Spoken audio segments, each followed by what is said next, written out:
Olá, segunda série, tudo bem com vocês? Então hoje vamos dar continuidade ao nosso estudo sobre a luz. Vamos ver um fenômeno muito interessante que é a refração. Então quando você olha para um copo e você vê, parece que esse lápis dentro do copo está quebrado, isso é explicado pelo fenômeno da refração, tudo bem? Então miragens também são explicados por esse mesmo fenômeno, a refração. O que é a refração em si? A refração é um fenômeno na qual uma onda muda de um meio de propagação ocorrendo mudança na sua velocidade. Tá? E essa definição vocês precisam memorizar, porque essa definição já foi cobrada muitas vezes em provas. Tá? Então a refração é quando a luz vai mudar de meio, mas para isso ela tem que mudar de velocidade. Tá? Então, o que é o índice de refração? O índice de refração da luz é uma comparação entre a velocidade da luz no vácuo e a velocidade da luz em um determinado meio.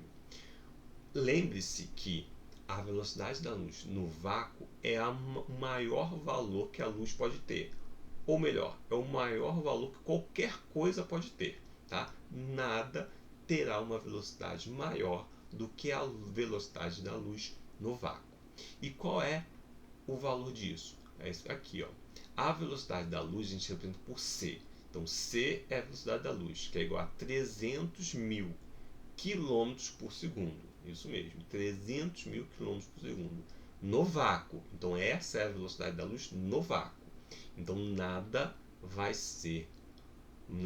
terá uma velocidade maior do que a velocidade da luz no vácuo. Se você quiser passar isso aqui para metro e colocar em notação científica, você pode memorizar isso também. Então a velocidade da luz vai ser 3 vezes 10 a oitava metros por segundo. Tá? Então eu tirei o quilômetro, passei para metros e escrevi em notação científica. Então você pode decorar essa constante desses dois jeitos. É importante que vocês memorizem a velocidade da luz no vácuo. Então observe que quando a luz ela passa para um outro meio, por exemplo, o ar, a água, qualquer outro metal, claro que ela vai diminuir essa velocidade, porque ela vai encontrar partículas, ela encontra uma resistência ali naquele meio. Tá? Então entrou dentro da água, a água está cheia de partículas, né? H2O, e vai meio que frear a luz. Mas ainda assim é uma velocidade absurda, uma velocidade muito alta. Então observe que a velocidade da luz no vácuo é a maior velocidade já encontrada. Quando a luz penetra em um determinado meio, essa velocidade vai diminuir, mas continua alta. Tudo bem? Então o que eu vou fazer? O índice de refração, como eu disse anteriormente, é uma comparação entre as velocidades da luz. Então o índice de refração N vai ser C sobre V. Quem é C? É esse valor aqui, sempre. Então C vai ser esse valor aqui, velocidade da luz no vácuo. Quem é V? É a velocidade na luz no meio que eu estou considerando. Então se esse meio for a água, então eu vou colocar aqui a velocidade da luz na água. Se esse meio for a glicerina, então vou colocar a velocidade da luz na glicerina aqui. Tudo bem? Então o índice de refração é isso, é uma comparação.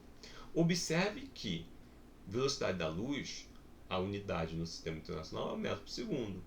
E a velocidade também vai ser metro por segundo. Então o que eu vou fazer? Eu vou acabar cortando as unidades. Então quando eu vou calcular um índice de refração, eu vou sempre obter um valor maior do que 1, né? Igual a 1 ou maior do que 1, e sem unidade.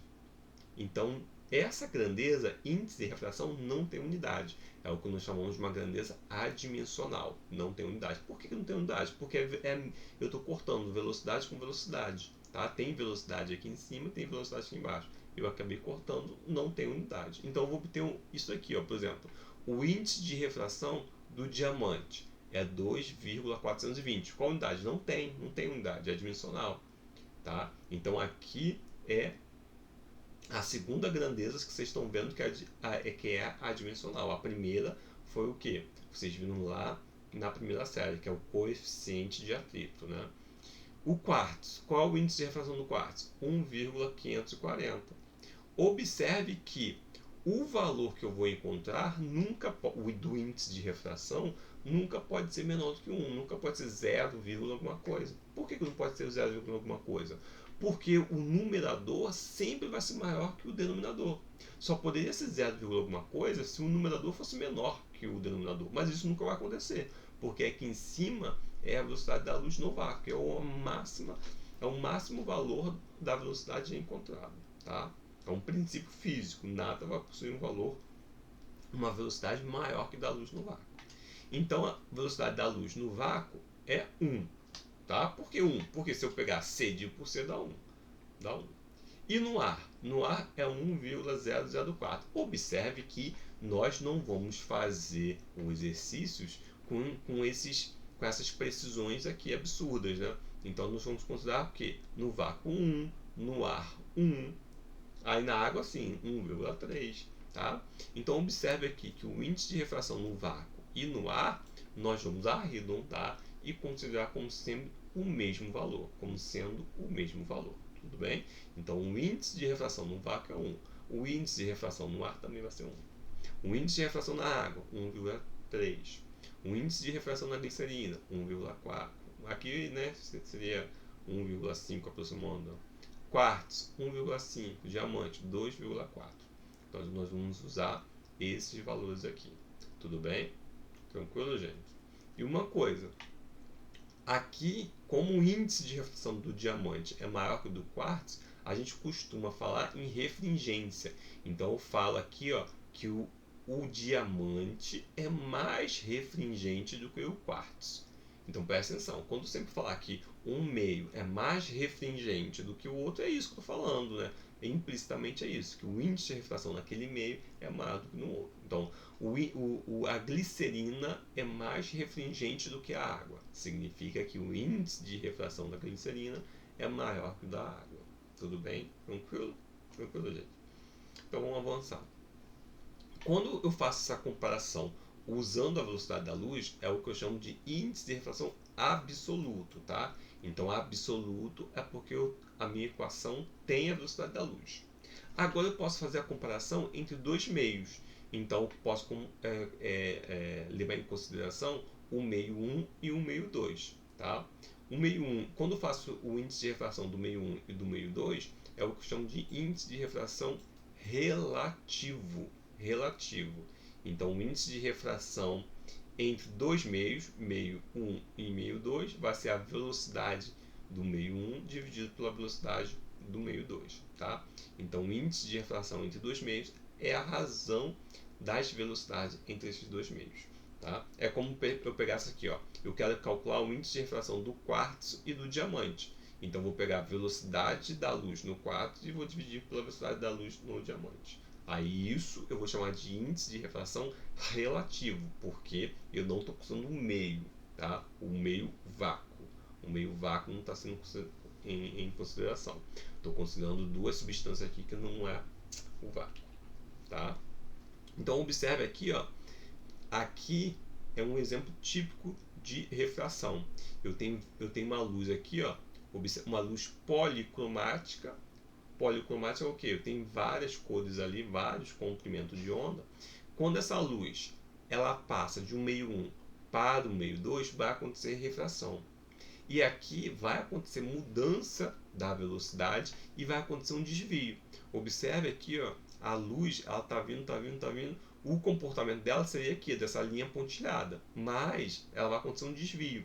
Aconteceu aqui um desvio. Observe que ela se aproximou aqui dessa reta normal. Essa reta normal é subimportante, tá? Sempre quando for desenhar a refração, eu preciso do auxílio dessa reta normal. Essa reta normal é uma reta imaginária, só para a gente conseguir fazer o desenho. Essa reta normal, observe que ela faz um ângulo de 90 graus com a superfície, tá? Por isso que é normal. Normal faz um ângulo de 90 graus com a superfície. Observe que esses dois feixes aqui, tanto feixe, colocar aqui, ó, violeta, né, vou chamar aqui de violeta, ó, violeta, e o feixe vermelho, eles se aproximaram da normal. Por esse desenho, eu consigo saber que o meio 2 é mais refringente do que o meio 1, tá? Então, sempre quando a luz se aproxima dessa reta normal, o meio 2 é mais refringente que o meio 1. Se fosse ao contrário, se ela se afastasse da normal, ó, estaria aqui em cima, aqui, ó. Se ela se afastasse da normal, então seria o contrário. O meio 2 é menos refringente do que o meio 1, tá? Então a luz branca, ó, quando ela entra no prisma, vai acontecer a dispersão aqui, né? Aqui dentro vai acontecer a refração da luz. Observe aqui, ó, das cores mais frias para as cores mais quentes, que é exatamente as cores do arco-íris, né? Que é o violeta, o anil, o azul, o verde, o amarelo, o laranja, né? Alaranjado e o vermelho, tá? Bom, quais são essas leis da reflexão? O raio incidente, que é esse raio aqui, ó, e o raio refratado é esse, ó. Esse pontilhado aqui é o raio refletido, que ele não está em consideração nessa aula de hoje. O raio refletido nós já estudamos aulas anteriores, tá? O raio refratado, isso aqui. E a reta normal são coplanares, tá? Estão no mesmo plano. É o raio incidente, o raio refratado e essa reta imaginária, que é a reta normal, são coplanares. E o que o Snell Descartes verificou? Observe que sempre quando eu pego o índice de refração vezes o seno em um determinado meio, sempre vai ser um valor constante, tá? O que significa? Se eu pego aqui, ó, o índice de refração N1 vezes o seno de incidência, vai dar um valor. Se eu pego o índice de refração no meio 2 vezes o seno desse ângulo aqui, do ângulo refratado, vai dar o mesmo valor anterior, tá? Então ele verificou que o índice de refração N1 vezes o seno de incidência é igual ao N2, o índice de refração 2, vezes o seno do ângulo refratado. Observe que esse ângulo I é o ângulo entre o raio de incidência e a reta normal, por isso que a reta normal é importante. E o ângulo R é entre o raio refratado e a reta normal, tá? Então, N1 vezes seno de θ1 é igual a N2 vezes seno de θ2, como um exemplo, tá? Então, esse daqui é a lei de Snell-Descartes, é extremamente importante. Alguns casos importantes de refração, que você olhou para o desenho, você tem que reconhecer a refração. Nesse caso 1, observe que não acontece desvio. Então, a luz ela sai de um meio e entra em outro meio. Não aconteceu desvio aqui, mas continua acontecendo a refração, tá? Continua acontecendo a refração porque ela muda de meio e mudou de velocidade. Nesse caso aqui, ó, ela saiu de um meio 1 e entrou no meio 2. Aqui ela mudou de meio, mudou de velocidade e mudou de meio. Continua desvio, né? Continua acontecendo refração.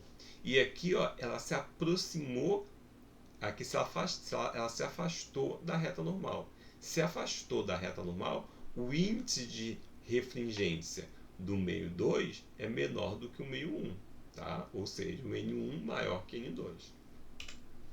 E se ela se aproximou da reta normal, significa o quê? Que o índice de refração do 2 é menor que o índice de refração do 1. Tudo bem? Tranquilo? E o que é reflexão total? Bom, a luz ela está vindo aqui, ó, e acontece aqui a propagação tangente à superfície de separação. Então, o que eu fiz aqui? Ó? Usei a lei de Snell-Descartes. N1 vezes seno do ângulo de incidência é igual a 2 N2 vezes seno de ângulo refratado. Então, esse ângulo aqui, quanto que é esse ângulo aqui? 90 graus. Tá? Então, o seno do ângulo limite para que aconteça a reflexão total é dado por essa equação aqui, N2 dividido por N1. Tá? Então, essa aqui é a reflexão total. É o ângulo limite para que isso possa acontecer. Então, o seno desse ângulo limite é N2 dividido por N1. O que é um dióptro plano? Dióptro é uma superfície, tá? Que eu tenho aqui, ó, que separa dois meios.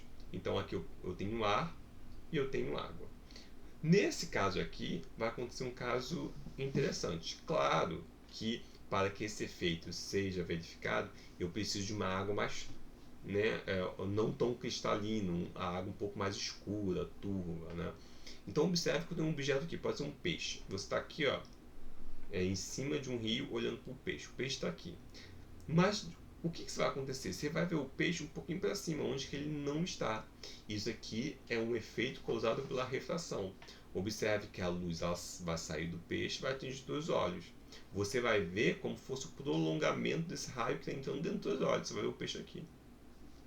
Então observe aqui que eu posso calcular a altura que eu estou vendo o peixe da superfície da água. Essa altura, que eu chamei de altura da imagem, vai ser igual à altura real vezes N2 dividido por N1. Então N2, ó, é o índice de refração do ar e N1 é o índice de refração da água. Observe que aqui eu troquei, tá? Então N1 é onde é da água, né? Aonde o raio de luz está saindo. E N2 é onde o raio de luz está entrando. Tudo bem? Então eu posso calcular essas alturas aqui usando o princípio do Diopto-Plano. Foi, gente? Tranquilo? Então por hoje é só. Até a próxima. Tchau, tchau.